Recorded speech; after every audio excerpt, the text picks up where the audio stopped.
Hello everyone, this is Jeff Ryland with Abundant Design.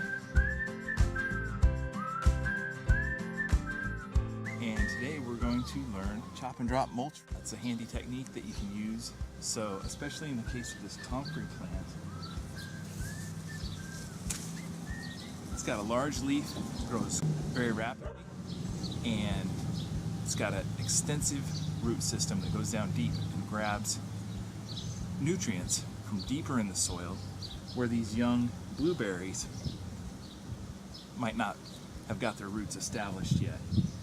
So it helps establish plants, hardwoods especially. If I put a young apple tree in, a nice comfrey plant will send those roots down quicker, pull up nutrients, and as those leaves die back, provide nutrients higher up in the soil profile.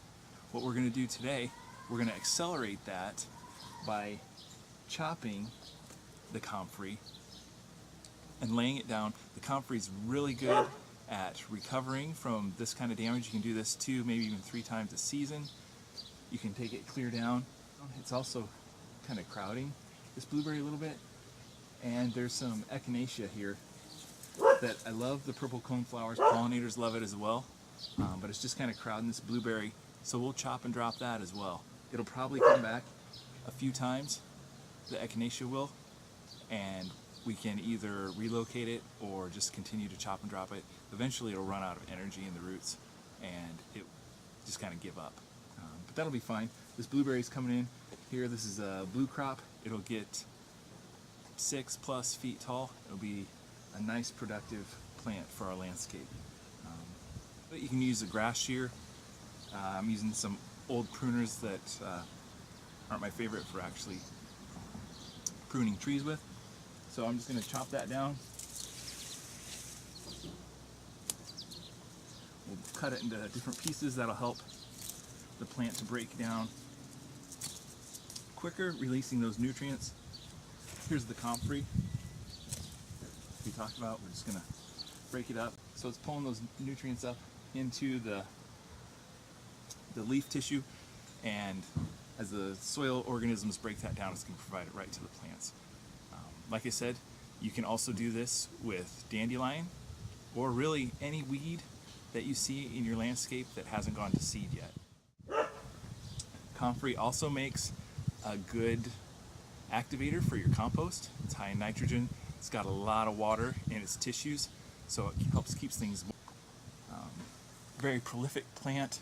These that I have are Russian sterile varieties so that they don't go to seed.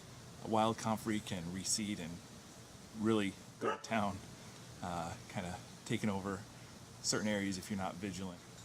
These will be hard to get rid of if I ever want to do that, but since they are a sterile variety, as long as I don't disturb those roots, then it should just stay in this one spot. If I break up that root ball and spread those root pieces around, that's going to really increase my number of comfrey plants. A lot like horseradish, which also is a good chop and drop species.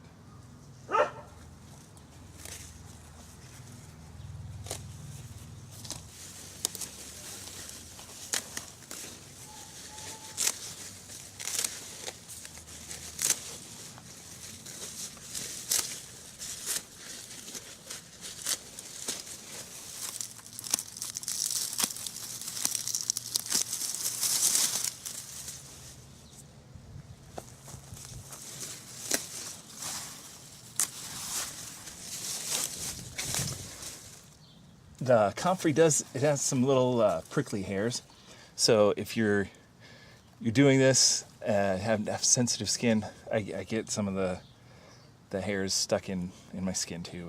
But yeah, if you want to use gloves, that'd be great idea, I think.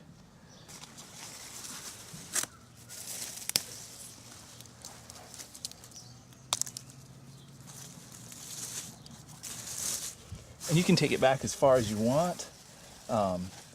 Sometimes I'll just take the taller stuff and some of the larger leaves around the bottom and the outside and leave a little bit in the middle and just give it an easier chance to recover. It really doesn't matter, but it's kind of If you want to take it all the way to the ground, it'll look a little bare. If you take it down fairly close, it might have a little better aesthetic. So now we've got our comfrey trimmed back, looking young and fresh. We've got room for our blueberry to grow and thrive, and we've got a heavy layer of high nutrient mulch that will keep the weeds back, break down, provide a lot of nutrients to the roots as this plant gets established. And I look forward to seeing this guy thrive and produce a lot of awesome fruit for us. Just want to thank you guys for stopping by, tuning in, and we'll see you next time. Again, this is Jeff Ryland with Abundant Design. And if you would like help with your garden, give me a call, shoot me an email, and we can get a design going so that you can have a sustainable, edible, and regenerative landscape that's better for you and for the environment. Take care.